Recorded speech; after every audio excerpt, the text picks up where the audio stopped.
Сега ще ви покажа една много хубава рецепта.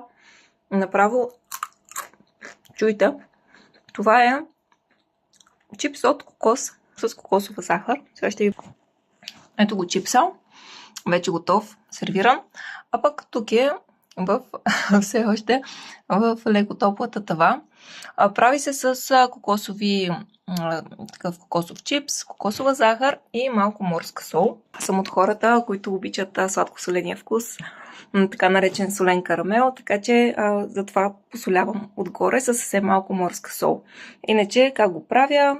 Слагам самия кокос върху хартията. В купичката, която ви показах, предварително преди това бях разтворила малко кокосова захар. Вие може по вкус, аз 2 лъжици кокосова захар с 1 лъжица вода, за да стане кремче, разбърквам и след това пека под постоянно наблюдение, обаче, тъй като изгаря супер бързо. Така че пробвайте и ми напишете в коментар дали ви харесва.